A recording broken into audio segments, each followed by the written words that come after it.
Bismillahirrahmanirrahim. Assalamualaikum warahmatullahi wabarakatuh. Alhamdulillahi rabbil alamin. Wassalatu wassalamu ala ashrafil anbiya'i wal mursalin Sayyidina wa maulana Muhammadin wa ala alihi wa sahbihi ajma'in. Suatu saat Rasulullah sallallahu alaihi wasallam mewasiatkan pesan yang sangat penting pada para sahabat-sahabatnya. Wasiat itu berbunyi, "Man istata'a minkum ayyakuna lahu khib'un min 'amalin shalih falyaf'al." Rawahu Nasai. Barang siapa di antara kalian yang mampu menyembunyikan amal solehnya, lakukanlah. Beramal soleh diperintahkan oleh agama. Pahala bagi orang-orang yang beramal soleh sangatlah besar. Dan lebih besar lagi yang mampu menyembunyikan amal soleh itu. Hanya dia dan Allah saja yang tahu. Kenapa amal soleh yang dirahasiakan menjadi begitu besar pahalanya? Karena memang orang dalam keadaan sendirian, tidak ada orang yang mengetahuinya, cenderung malas, tidak bersemangat. Dan lagi godaan setan jauh lebih besar, karena setan akan banyak menggoda orang yang dalam kesendirian. Nah, kalau mampu dalam kesendirian, kesunyian, ia beramal soleh dan tetap dia rahasiakan, maka di sisi Allah amat sangat besar pahalanya. Di abad ini pun pernah tertulis sebuah cerita, yang cerita itu dikabarkan oleh media-media di Timur Tengah sana, tentang seorang jamaah haji yang bermimpi bertemu dengan Rasulullah SAW 3 kali berturut-turut ketika dia berada di Madinah. Tapi mimpinya adalah Rasulullah mengirimkan salam kepada saudara dia, Fulan bin Fulan, yang tahun itu tidak berhaji. Ketika dia pulang dari hajinya, langsung menemui saudaranya yang dituju oleh Rasulullah salamnya itu. Dia sampaikan bahwa selama 3 malam berturut-turut dia bermimpi bertemu dengan Rasulullah, dan Rasulullah berkirim salam kepada saudaranya itu. Amat sangat kaget, terperangah dia. Bagaimana mungkin Rasul yang mengirim salam? Kemudian orang yang baru pulang haji ini bertanya tentang amalan apa yang kau punyai sehingga Rasulullah berkirim salam kepadamu. Apa rahasia amalmu? Dia tidak menyampaikan apapun.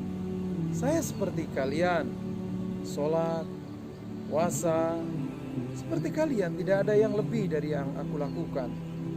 Kemudian didesak terus hingga ia menyampaikan satu amal yang selama ini tidak diketahui oleh siapapun kecuali dia dan Allah Subhanahu wa ta'ala. Rupanya dia seorang pensiunan. Sejak dia pensiun, hartanya, uang pensiunannya itu dia sedekahkan untuk panti asuhan, untuk fakir miskin. Tentunya orang ini income-nya tidak hanya dari pensiunannya. Kalau income-nya dari pensiunannya pasti langsung ketahuan istrinya. Dia punya income dari yang lain, tapi khusus dari pensiunannya itu uangnya disedekahkan. Dan panti asuhan yang dituju pun tidak tahu kalau itu berasal dari dia. Ternyata amal siri inilah, amal rahasia inilah yang menjadikan Allah Subhanahu wa ta'ala ridha. Bahkan Rasulullah SAW berkirim salam kepadanya. Shadaqatus sirri tudfi'u ghadaba rabbi. Sedekah yang disampaikan secara diam-diam bisa memadamkan ghadaba rabbi, kemurkaan Allah Subhanahu wa ta'ala. Memang tidak salah orang yang menyampaikan sedekah secara terang-terangan kalau diniati untuk syiar, agar orang lain tahu kemudian mengikutinya. Jadi kita menjauhkan suudzon dari dalam diri kita. Kalau ada orang tidak pernah nampak bersedekah, husnudzon kita mungkin orang itu sedekah siri yang dia lakukan, sedekah dengan diam-diam.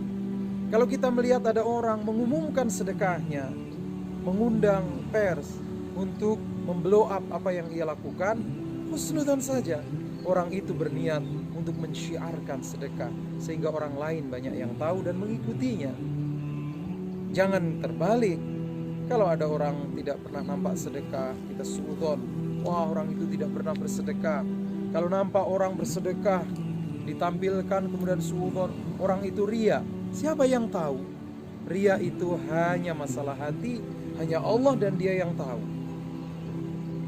Sekali lagi Rasul mengatakan, man istata'a minkum, siapa yang mampu ayakuna lahu khib'un fi amalin shalih, kalau dia mampu menyembunyikan amal solehnya, lakukan.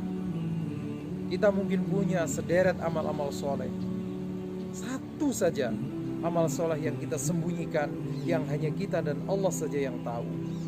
Barangkali itu akan menjadikan kemurkaan Allah padam pada kita, berganti dengan keridhaan. Yang kita lakukan benar-benar karena mengharap ridha Allah Subhanahu wa taala, tidak menginginkan apapun dari manusia. La nuridu minkum jazaa'an wala syukura, tidak mengharapkan apapun balasan darimu, bahkan ucapan terima kasih pun tidak aku harapkan. Yang kita harapkan hanya ridha Allah Subhanahu wa taala. Semoga saja kita banyak beramal soleh, dan di antara amal-amal soleh, kalau kita mampu, di antaranya sembunyikanlah, hanya kita dan Allah saja yang tahu. Barakallah. Assalamualaikum warahmatullahi wabarakatuh.